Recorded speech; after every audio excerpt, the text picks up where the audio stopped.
कि आप लोगों को यहाँ बुलाया जाता है और ये यज्ञ का आयोजन किया जाता है, वो जहाँ संसार के कल्याण के लिए है, वहाँ आप लोगों के अपने जीवन के उद्धार के लिए भी है।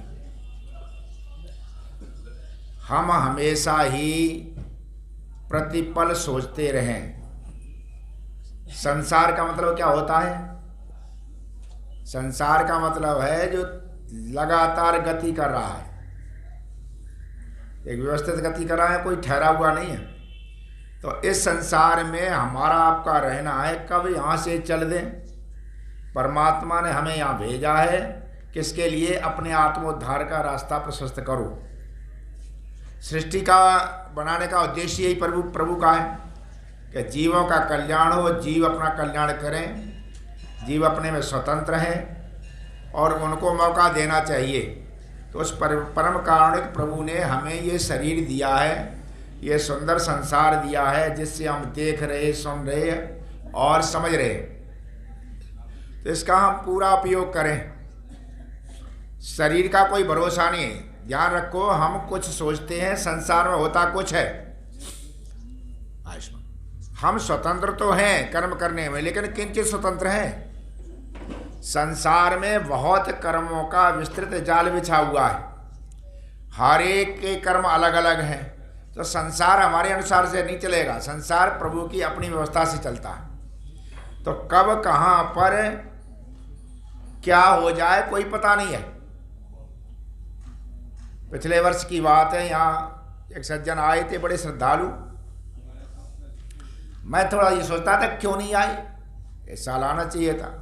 और नहीं हमें मिल गए थे अचानक ही, पिछले साल ही मिले, पिछले साल ही यहाँ आए। तो हमने उनसे कहा तुम में सबसे बड़ी बुराई ये है कि तुम गुटखा उटखा खाते हो, ये मत खाया करो, और तुम हमसे जुड़ते हो फिर भी खाते हो। उन्होंने वो छोड़ दिए और कल वो मिलने के लिए आए तो बड़े दुखी दिखाई दिए। उन्हें क्या बात हो गई? तो मैं बहुत परेशान हूँ, आपकी शरण में आया हूँ, अब कोई बात बने तो बताओ। मैं कि बात क्या हो गई है? उन्होंने कहा कैंसर हो गया मुंह में। अब मुंह में कैंसर हो गया, जीभ में हो गया, गुटखा उटखा खाते रहे। अब इस समय उस व्यक्ति को संसार में कुछ दिखाई नहीं दे रहा, केवल आकर के पैर पकड़ के रोने लग गई कि आचार्य जी कोई तरीका है। मैंने कहा भाई आचार्य जी के पास तो क्या प्रभु देखेगा, हम तो आपके लिए शुभकामनाएं कर सकते और तो कुछ कर नहीं सकते। अच्छा, जिस आदमी का ये पता लग गया है कैंसर हो गया, अब बताओ उसका कोई जीवन रह गया? उनके लिए कुछ भी नहीं है। वो तो ये है कि भाई मरता क्या न करता है, सोचे चलो आचार्य जी के पास चलते हैं, आशीर्वाद से कुछ बात बन जाए, बस ये सोच कर ही बेचारा आया। ये कहता अब बहुत से दिन हो गए, जब आपने सुधार का रास्ता दिखाया तब ये हो गया। साल भर से उसने खाया नहीं, हमारे कहने से उसने गुटखा छोड़ दिया, लेकिन कैंसर हो गया, अब बिल्कुल गड़बड़ हो रहा। मैंने कहा भाई धैर्य रखो। मैं इसलिए कहता हूं कब कहां क्या हो जाए किसी के जीवन का कोई भरोसा नहीं। चाणक्य ने भी लिखा है, महाभारत में भी लिखा है कि श्लोक है, अनित्यानि शरीराणि विभो नैव शाश्वतम। शरीर अनित्य है, वैभव लगातार रहने वाला नहीं है। इसका हमने पद्यानुवाद भी किया हुआ, आपकी समझ में आ जाएगा। इस देह ने साथ दिया किसका, यति को करके अभिमानी गए। देह ने किसका साथ दिया, कब साथ छोड़ दे? इस देह ने साथ दिया किसका, अति को करके अभिमानी गए। धनवान गए, बलवान गए, अपनी बस छोड़ निशानी गए। तज वैभव के सब कोष गए।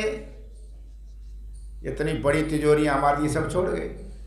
तज वैभव के सब कोष गए, नृप छोड़ भरी राजधानी गए। राजा बड़ी बड़ी राजधानी छोड़ के चले गए।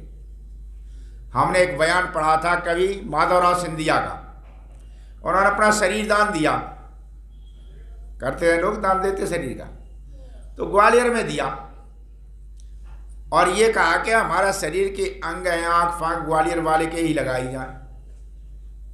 तो पत्रकार ने पूछा ग्वालियर में ही क्यों? ये कहा ग्वालियर हमारा राज्य रहा, ये हमको बहुत प्रिय है। किसी की आंखें लग जाएंगी, आंखें तो ग्वालियर देखती रहेंगी। ये कहा आंखें लग जाए, आंखें तो ग्वालियर देखती रहेंगी, ये उनकी इच्छा थी।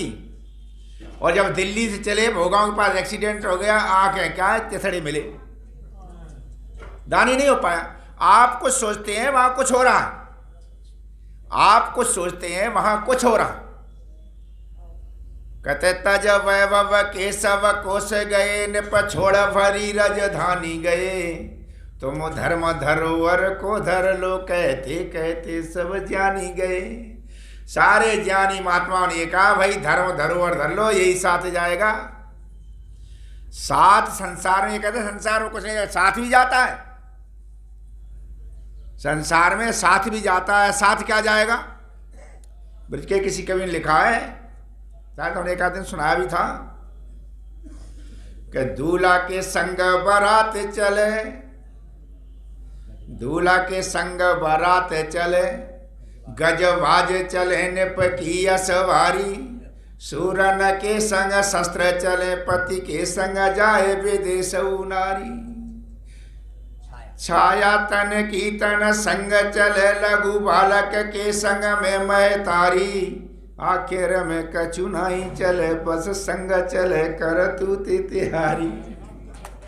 अंत में कुछ नहीं चलेगा, क्या चलेगा? जो तेरी करतूत है वो संग चली जाएगी और कुछ नहीं, सब यही रह जाएगा। कहीं पर भी कोई आश्वस्त करे, जो कुछ रहता है, क्या रहता है, जो हमने कर्म करे वो हमारे साथ रहते। कई बार हम कुछ सोचते हैं, हो कुछ जाता है। इसलिए समय नहीं है, जितना रोज जितना धर्म कर लो, जितना बढ़िया कर्म कर लो, उतना ही जीवन बढ़िया बन जाएगा।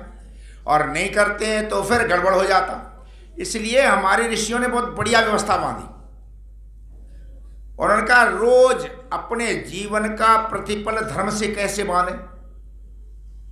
तो उन्होंने सवेरे 4 बजे से लेकर के रात के 9 बजे तक की दिनचर्या बांधी। उसे क्या कहते हैं? नित्य कर्म। क्या कहते हैं उसे?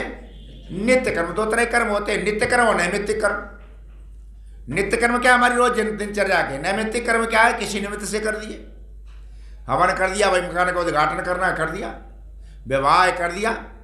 लेकिन ये नित्य कर्म छोड़ने के नहीं है। तो ये नित्य कर्म क्या है? हमारे रोज के जीवन के निर्माण के लिए है। कभी भी, इसलिए ऋषियों ने कहा नित्य कर्म कोई छोड़ने नहीं चाहिए। नित्य कर्म नित्य जो है ऐसे करने चाहिए, उन्हें हम अत्यावश्यक में समझ ले। में नित्य कर्म क्या है? अत्यावश्यक। आवश्यक जानते किसे कहते हैं? आवश्यक कर्म कौन होते हैं? आवश्यक कर्म की परिभाषा क्या है, इसे समझो। एक शब्द है वश। वश का मतलब क्या है? अपने नियंत्रण में होना, हमारे वश में है। ये तो सब जानते हैं ना मोटी भाषा में। संस्कृत भाषा ही ऐसी है कि ऐसा शब्द को निकाल के रख देती है कि आपको अपने वहां तक पहुंचा देती। तो शब्द क्या है? वश। और वश में वो क्या होता? वश्य। और वश में ना वो क्या होता? अवश्य। समझ गए ना? क्या है? वश। और वश में वो क्या होता है? बोलो, वश्य। और न वश में वो क्या होता है? अवश्य। और अवश्य का करना क्या होता है? आवश्यक। और उदाहरण से समझ लो, उदाहरण से समझो। अच्छा, रोटी खाएं ना खाएं, ये हमारे वश में है ना? ये क्या वश्य कर्म है? रोटी खाएं या ना खाएं, ये वश्य है। अच्छा, और जब दबाव बन गया, प्रेशर बन गया, तब आपके बस में है? बस में है क्या? ये अवश्य है। सब काम छोड़ करके करना पड़ता है। ये कहते हैं एक जगह विवाह हो रहा और दूल्हा दुल्हन बैठी, और दूल्हा को उसी दिन दस्त की आदत होगी। अब वो बैठा, आधा विवाह पड़ गया। दूल्हा ने कहा पंडित है कि पंडित जी ब्याह बिगड़ेगो, ब्याह बिगड़ेगा। पंडित बोलो कैसे बिगड़ जाएगो? ब्याह ना बिगड़ने देंगे, हमें सारे मंत्र आवे। मान गए तू कितने मंत्र पढ़ ले, ब्याह बिगड़े भाई ना रुको, तेरे मंत्रों से ना रुक रहे ब्याह ये। और कही बात क्या है, मैंने कान में कही आने की भी आई दस्त लग रहे हैं, हाजत हो रही है। और ने कही तब तो नाम पे रुक रहो, तू जा तो तू वहां करके आ। अच्छा ये क्या था बोलो, ये अवश्य है। ये क्या है, अवश्य हमारे बस में नहीं है, जा नहीं है वो हमारे बस में ही नहीं। तो इन्हें क्या कहते हैं, इन्हें कहते हैं अवश्य हमारे बस में नहीं। उसी तरह से धर्म के कार्यों को क्या मानो, अवश्य। और समय ये मत को अब समय पर आ जाना यज्ञ में, भाई फोन कर रहे क्यों, आचार्य जी आज तो बहुत जरूरी काम लगो। इससे ज्यादा जरूरी काम था क्या, है ना। वह उसे जरूरी बता रहा है।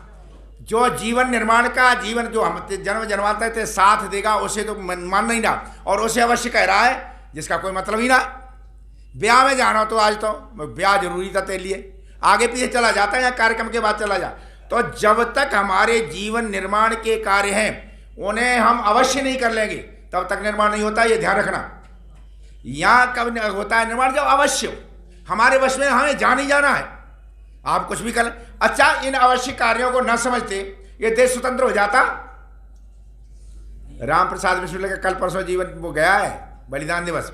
राम प्रसाद ये कहते ना, अभी तो माँ के पास कोई नहीं है, बहन के पास कोई नहीं है, हैं जवान बहन विवाह के लिए देश के लिए कैसे जाएं, देश स्वतंत्र हो जाता, कभी नहीं होता। ये महापुरुष वही होते हैं जो आत्म कल्याण की चीजें, राष्ट्र की चीजों क्या अवश्य समझते हैं। हमारे लिए वो जरूरी नहीं है। जरूरी क्या है, जरूरी वो चीजें हैं जिससे देश का भला हो, समाज का भला हो, जिससे हमारा आत्म कल्याण हो, वो हमारे लिए क्या अवश्य है। तो कभी भी उन अवश्य चीजों को ना छोड़ो। तो उसी तरह से संध्या अवश्य करो। क्या करो, अवश्य। अच्छा थोड़ा कोई कर देता है और नहीं तो कृतज्ञता का पाप लग जाता। संध्या करने से कोई ईश्वर खुश थोड़ी हो जाएगा, ईश्वर तो सदा एक रस है। फिर उसके नाम लेने से उनसे क्या मतलब है, मतलब ये होता है हमारा। अच्छा एक बात है, किसी ने आपको कोई चीज दी, हमारे अध्यक्ष जी ने कल वो आज वो बनवाया, कल वो बनवाया, तो मैंने कहा अध्यक्ष जी आपका बड़ा धन्यवाद। धन्यवाद किया कि नहीं किया, है ना। कोई व्यक्ति करे उसका धन्यवाद करना चाहिए। अब वो थोड़ी चाहते हमारा धन्यवाद हो, और तो भावना से दे गए। पर धन्यवाद न करने से क्या कृतज्ञता का दोष लगता, कम से कम धन्यवाद तो करें। अच्छा सरकार ने बिजली के बिल माफ कर दिए, लोग कहते बहुत बढ़िया सरकार है भाई, बिजली का बिल माफ कर दिया। ये 24 घंटे बिजली दे रहा, फिर इसका धन्यवाद नहीं करोगे, हैं 24 घंटे सूर्य तप रहा है, ये उसके बगैर सब है, बिजली दे रहा, पानी दे रहा, सारा, कोई टैक्स नहीं ले रहा आपसे, और सब कोई टैक्स नहीं, फिर उसका धन्यवाद नहीं। संसार कितना सुंदर बनाया उसने, और सुंदर दुनिया कैसी बनाई, सुंदर, और सुंदर बनाई नहीं फिर बना करके आपको दिखाई, उसका धन्यवाद नहीं। यदि वो ना दिखाता तो कितनी कृपा करी, दुनिया उसने सुंदर बनाई और बनाने के बाद में दिखाई, और दिखाने के बाद में दिखाई नहीं, सुनाई, चखाई, है ना, सुनाई, चखाई, दिखाई, कितनी बढ़िया दुनिया बनाई, और हमारे बीच हमें उसे रख दिया। कितना कमाल कर दिया उसने, और फिर पिंड बनाकर ब्रह्मांड से जोड़ दिया। अच्छा आंखें होती, सूर्य ना होता, क्या करते, अंधेरा ही होता ना। कान होते, दिशाएं ना होती तो क्या करते, आकाश ना होता, नहीं होता कुछ भी। जीव होती और जीव में स्वाद से ना जोड़ा होता तो क्या फायदा। किसी किसी के स्वाद चला जाता है, एक सज्जन का स्वाद चला गया, फोन करे आचार्य कमाल है, क्योंकि अब नमक और मिश्री एक सी है। स्वाद चला है, नमक मिश्री एक सी है, कितना स्वाद देता है, क्या क्या करता है, और आप घड़ी भर भी धन्यवाद नहीं करते हैं, तो ऐसे ज्यादा कृतज्ञता क्या है। तो क्या कहा, जीवन निर्माण के लिए सवेरे बैठो, बैठ करके क्या करो, धन्यवाद करो ईश्वर का। प्रभु तेरा धन्यवाद है, तूने हमें शरीर दिया, तूने हमें संसार देखने के लिए दिया, सारा कुछ दिया, उसका धन्यवाद करो। उसके लिए क्या कहा गया, ब्रह्म यज्ञ। नित्य कर्म क्या है बोलो, ब्रह्म यज्ञ। ब्रह्म यज्ञ में आप अस्थिर रहते, संसार में आपको शांति नहीं मिलती है, आप परेशान रहते, इसका कारण क्या है।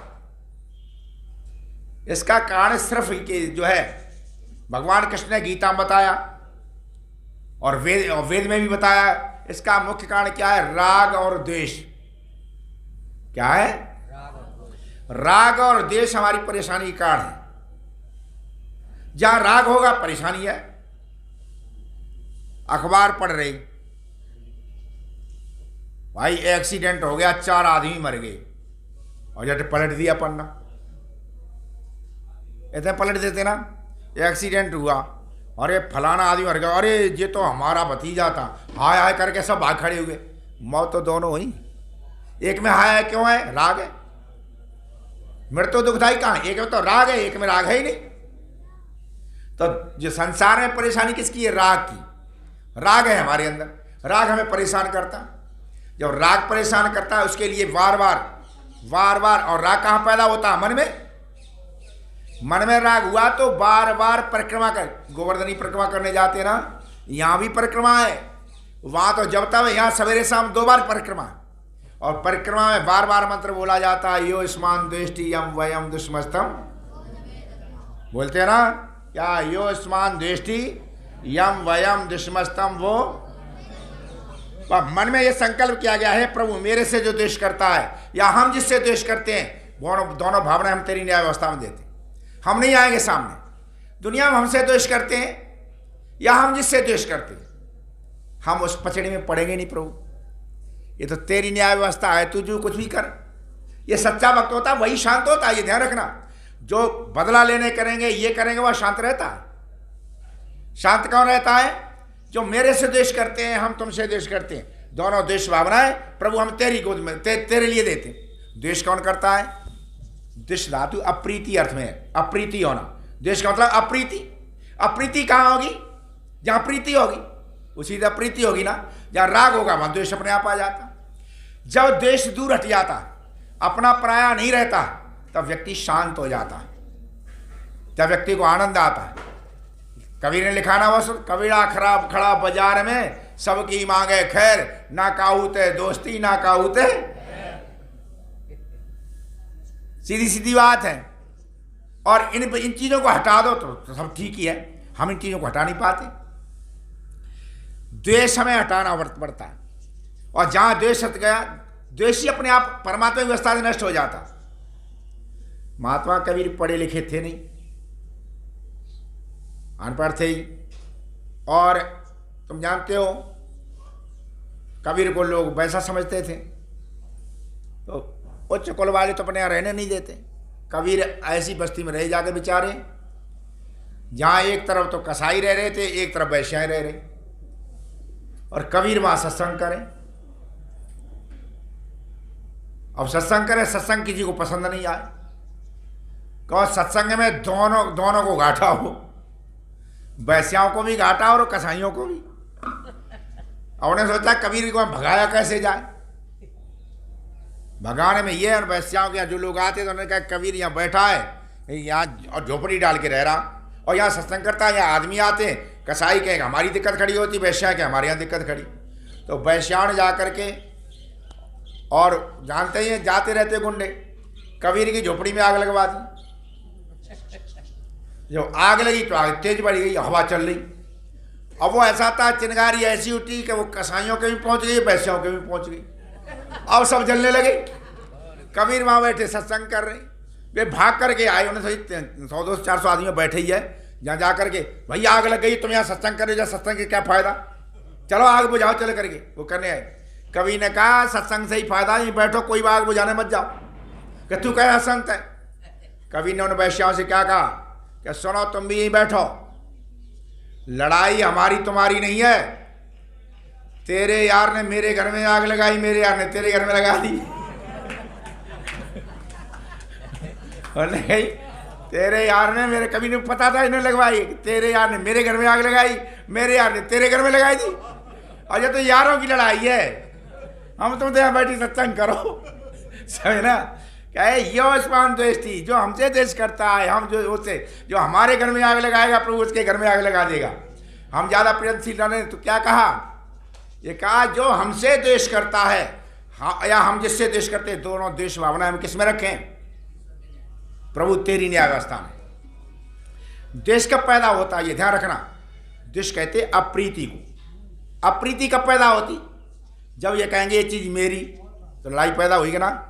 जब मेरी है तो वहाँ तो प्रतिज्ञा करा दी, कहाँ? संध्या में। क्या संध्या में तुझे आगे बढ़ना है, प्रभु से मिलना है तो प्रेम करना सीख, द्वेष छोड़ दे।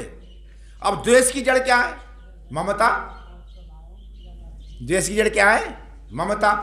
तो फिर ये यज्ञ है, वहां तो प्रतिज्ञा है, ज्ञान वहां कराया, क्रिया यहां कराई। अभी यज्ञ में कराई क्रिया, तो यज्ञ में आहुति डलवाई। आहुति डलवाने के बाद में क्या बोले? इदम अग्नये इदन्न मम। मम का होना ही तो ममता है। अभ्यास कराया, इदन्न मम, मेरा नहीं है, अग्निश स्वरूप पर प्रभु मैं तुझे दे रहा हूं। यहां ममता खत्म करनी, समझे ना। ये हमेशा ध्यान रखो, संसार में ये विशेष नियम है। प्रभु कैसा है? प्रेम करने वाला। प्रभु सबसे प्रेम करता। अच्छा, प्रभु सबसे प्रेम करता, और हम प्रभु से प्रेम क्यों करते हैं? आप परमात्मा के भक्त बनो। भक्त कब बनो? प्रभु सबसे प्रेम करता, हम भी प्रेम करें। अच्छा, प्रेम कहां से पैदा होता? प्रभु से प्रेम क्यों करते? इसलिए प्रेम करते हैं, प्रभु देता है ना। आप देने लग जाए, लोग प्रेम करने लग जाए। आप देने लग जाए, लोग प्रेम करने लग जाए। एक छोटा सा बच्चा है, कुछ नहीं समझता, आपके पास आता नहीं, अपनी माँ की गोद में है, आप बुलाओ आता नहीं, और एक चमकीली चीज दिखा दो, एक चमकी लड्डू वड्डू दिखा दो, अपनी माँ की गोद छोड़कर तुम्हारे पास आ जाएगा। क्या है? दान प्रेम पैदा करता है। इस यज्ञ में कहा गया दान, देव पूजा संगतिकरण दान। ये क्या है? प्रेम पैदा करता।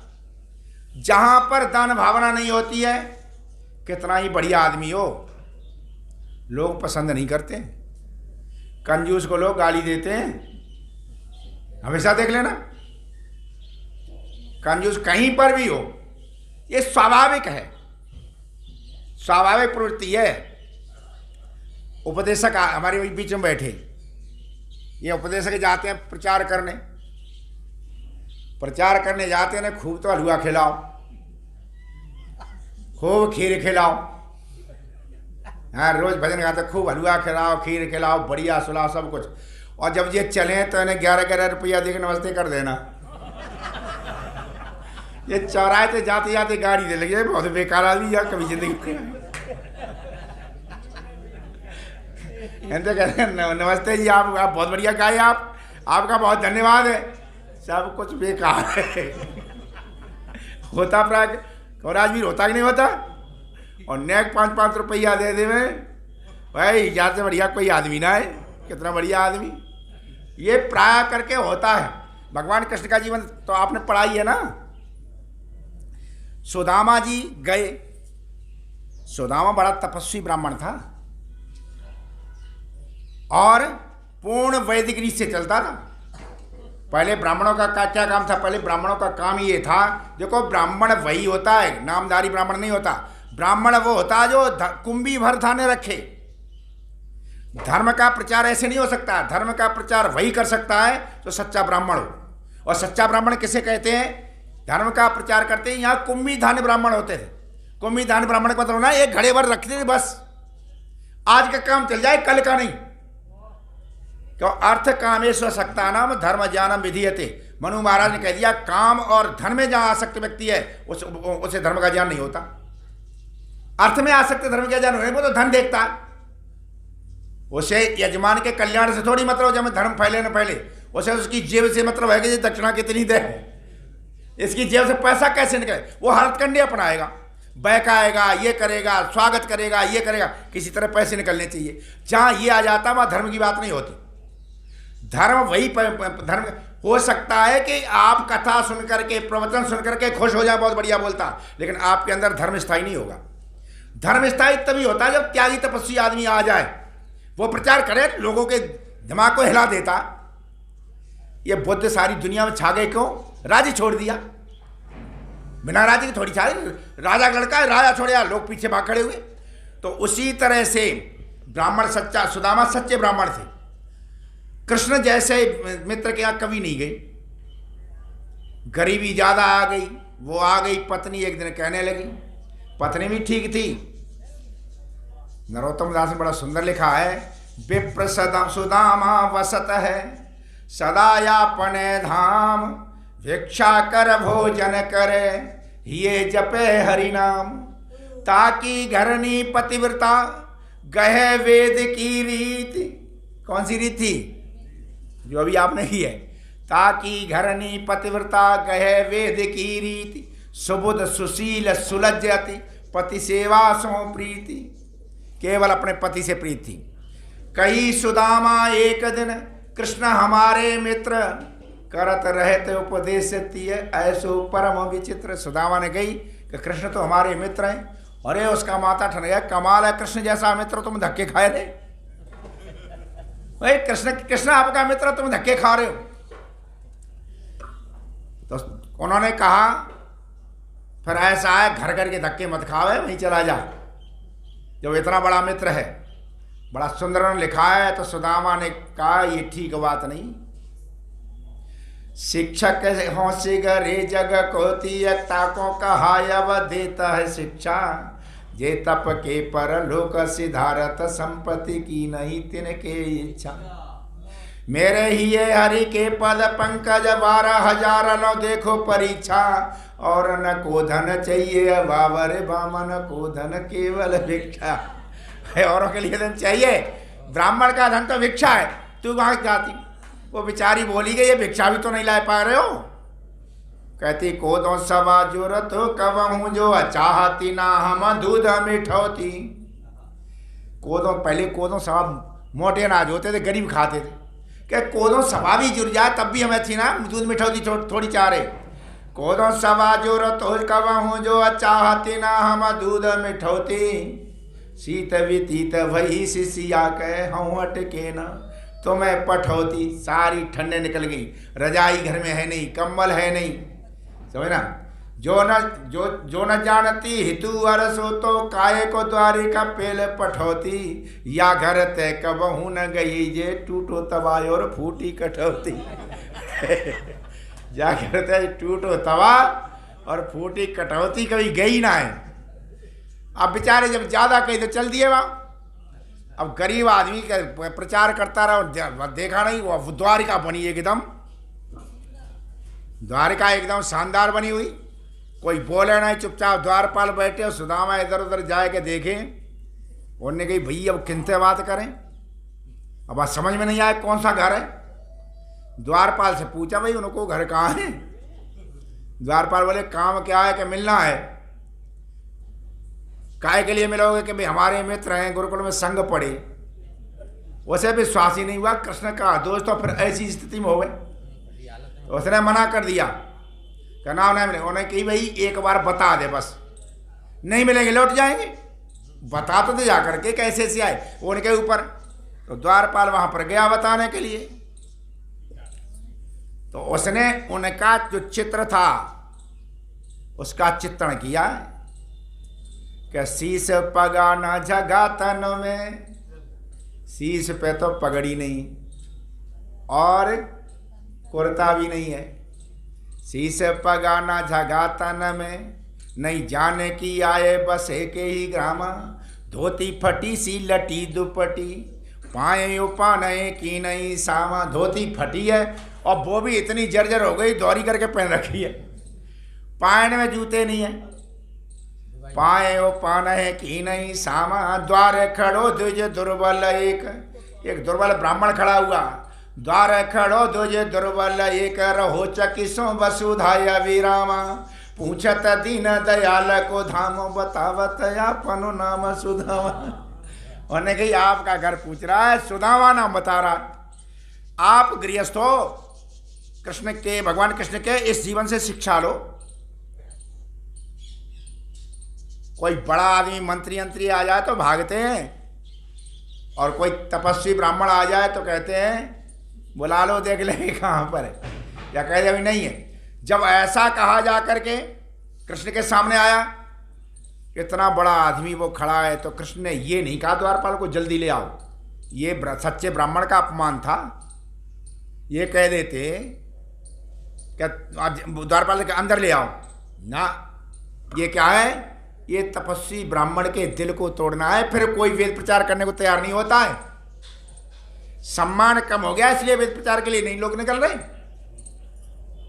देहात वेद प्रचार सम्मान ही उन्हें नहीं मिलता। अच्छा ये ब्रह्मचारी है, इन्हें सम्मान नहीं दोगे, वो नहीं करोगे, ये नहीं करोगे, तो ये काय वेद पाठ करेंगे, किस लिए प्रचार करेंगे? ये सम्मान धन का ही होता रहेगा, विद्या का नहीं होगा। तो कृष्ण के जीवन से ये शिक्षा लो, क्या गजब किया उन्होंने। जब द्वारपाल ने कहा कि वो सुदामा खड़े हैं तो भाग खड़े हुए। द्वारपाल से नहीं कहा यहाँ लाओ, अपने आप भागे। बोलो द्वारपाल का सुदामा नाम पाणे सुन छाणे राजत काज ऐसे जी की गति जाने को। द्वारिका के नाथ हाथ दूर झो द्वारिका के नाथ हाथ जोर धाये गए पाए। भेंटे भरे अंग लपटाए दो कसाने को। जैसी तुम करी तैसी करे को दया के सिंधु। ऐसी प्रीति दीन बंधु दीन न सो माने को। दौड़ करके चिपट गए जा करके, भैया गजब हो गया है ना, तू यहां पर आया नहीं, इतने दिन कहां खोए तेने। कृष्ण भावुक हो गए, गले लिपट करके बैठाल दिए और काफी दिन तक खातिर करी। कृष्ण मनोविनोदी भी थे बहुत, खातिर करी। अब सुदामा परेशान, भैया जाने दे, भाभी तेरी परेशान होगी, भाई भैया इतने दिन में आओ निकल रह ले। और अब कोई तो चीज अच्छी ना लगे, आए काऊ काम दे जी अपने काम में लगा रखी जाए। 1 महीना होगा, 2 महीना, सुदामा परेशान। और कृष्ण इसलिए देर कर रहे थे कि वहां सब बनवा रहे थे, वहां सब भेज दिए, उन्होंने कहा सब जा करके और पूरी तरह घर मकान सब बनाए तैयार करो। वहाँ बढ़िया 2-3 महीने कोठी बनाई, तैयार कर दी, सब तैयार हो गई। तब उन्होंने जब तैयार होगा के तब कहा भैया अब जा। उन्हें नहीं बताया कि हमने क्या बनवा दिया, पूरा घर बना के तैयार बढ़िया करके। तब सुदामा जी से कहा कि भैया ऐसे ही दर्शन देते रहियो, और तुम वहाँ से विदा कर दिए 2 रुपया ना 2 रुपये ना दिए। अच्छा जब 2 रुपये ना दिए सारी प्रीति हट गई। कोई आदमी हो जब आए तो सबसे पहले तो पत्नी को गाली दे रहे, ये कहते हाँ आवत नहीं है तो वाई पठायो ठेल। अरे हम तो वैसे ही नहीं आ रहे, तो अपना काम का धर्म कर्म खो दियो, पैसा भी मिला रहे। हाँ आवत नहीं है तो वाई पठायो ठेल। अब कहीं समझ आए के बहुधन धरो सकेल। अब कह ले धर ले आए भर के। ये तो इधर तो पत्नी में गुस्सा हो रहा है और उधर फिर कृष्ण पर भी हो रहा। आदमी जब दान ना दो तो दोष देखता है, फिर कहता है यार अब ये होगा इतना बड़ा, अब मेरे सामने कहा था। ये कहते घर घर तो उड़त फिरत तनिक दही के काज का भयो जो अब भयो हरि को राज समाज। अब बन गया आज का न चाहो की दशा खड़ा हो रही है। अब आगे मन में सारी चीज आ रही है ना, क्यों आ रही, दिया नहीं कुछ भी है ना। तो अब क्या प्रीति पैदा हुई कि ना, द्वेष पैदा हुआ। अच्छा जब अपने वहां पहुंचे जा करके तो वैसो ही राज समाज बजो बनो गज भाज खड़े मन संभ्रम लायो। कह दो कहूँ परो कहूँ मारग भूले के फेरे के मैं अब द्वारिका आयो। लेकिन यह कर रास्ता भूल गए का, वैसा ही बनवाए। कह दो पढ़ो कहूँ मारग भूले के फेरे के मैं अब द्वारिका आयो। फिर द्वारिका आगे जा करके अब पत्नी सजी बजी खड़ी थी पहले से ही, तो उन्हें पता तैयारी। पत्नी को देखा तो पत्नी पहले तो वैसे ही फटे कपड़ों में थी, और तो नौकरानी चाकरानी सजी बजी ठाड़ी। वांगी है तो वो हमारी वारी पर जब लग दे, ऐसी कैसे हो गई। ये नई सी कैसे हो गई जा करके। तो बात है पत्नी कही कि आ जाओ, कैसे भ्रमित हो रहे हो। तो अब भी पहचान नहीं पा रहे हो, गरीबी तो एकदम कैसे पहचाने। तो क्या कह रहा है, टूटी सी मड़ैया मोरी परी होती आई ठोर।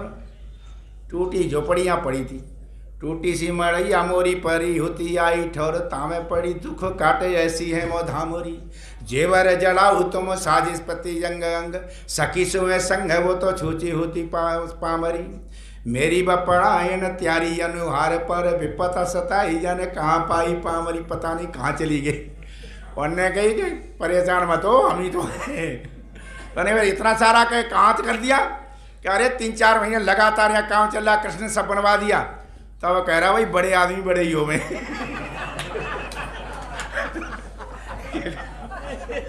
अब कहने लगा बड़े आदमी भाई बड़े ही हो में, हम तो अपनी बुद्धि से कहाँ गाड़ी दे रहे, अरे मैं ठाड़े कर दिए आकर के। अच्छा बदल गया भाव कि नहीं बदल गया, है ना। तो निश्चित समझ लेना प्रभु से प्रेम करने का ये अचूक अस्त्र है। कोई कितना ही बड़ा धनवान हो, ध्यान रखना, और यदि उदार नहीं है तो लोग गाली देते हैं। ये जो हवन कराते हैं ना वेद प्रकाश जी, हवन में यही शिक्षा है। हवन में क्या कहा जाता है, प्रभु से प्रेम करना है, चोरी छोड़ो। अनुदारता चोरी है। अच्छा देश का काम आ रहा, धर्म का काम आ रहा, और तुम पैसा दबाए बैठे, ये चोरी नहीं और क्या है भाई। देश धर्म के लिए पैसा किसके लिए पैदा किया, हमारा देश खतरे में, हम बैठे तो चोरी है। ये कहा जीवन से चोरी छोड़ो। हवन का मतलब क्या है, चोरी छोड़ना। अच्छा सब चीज रखी वेद प्रकाश जी, दिया सलाई रखी, घी रखा, यजमान बैठा, है ना, सामग्री रखी, समिधा रखी, सामान तो सब है, कोई नहीं कह रहा हवन हो रहा। सामान तो हवन थोड़ी है। ब्रह्मचारी बैठे, हम बैठे, कोई नहीं कह रहा हवन हो रहा। जब हमने सारा किया ब्रह्मचारी से, ब्रह्मचारी ने क्या दबा रखा है, मंत्र। मैंने कहा चोरी छोड़ मंत्र बोल। जैसे उसने मंत्र बोले ओम भूर्भुवः स्वः, तुरंत चल गई दीपक, है ना। तो उसने जैसे ही चोरी छोड़ी, मंत्र बोले, दिया सलाई ने चोरी छोड़ दी, आग प्रकट कर दी। और जब वहां से गई तो समिधाओं ने चोरी छोड़ दी, घी ने चोरी छोड़ी, सामग्री ने, चारों ओर सुगंधी फैली। क्या हुआ, कहीं हवन हो रहा है।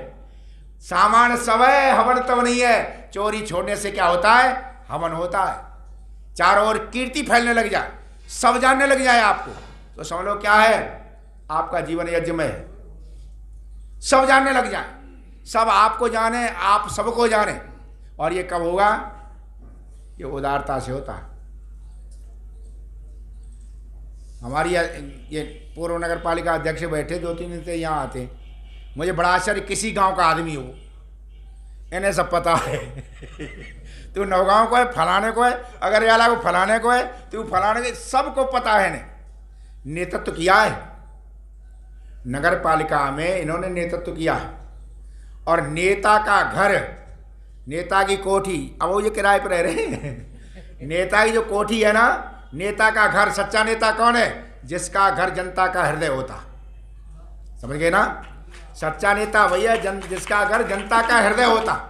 जो जनता के हृदय में नहीं बस पाया, जिसने जनता के हृदय में अपना स्थान नहीं बना पाया, वो नेता भले ही चालबाजी सफल हो जाए, ये सच्चा नेता नहीं कहलाता। तो हमारे वीरेंद्र जी ने जनता के हृदय में घर बनाया, चाहे हिंदू हो, चाहे मुसलमान हो, चाहे दलित हो, कोई भी हो।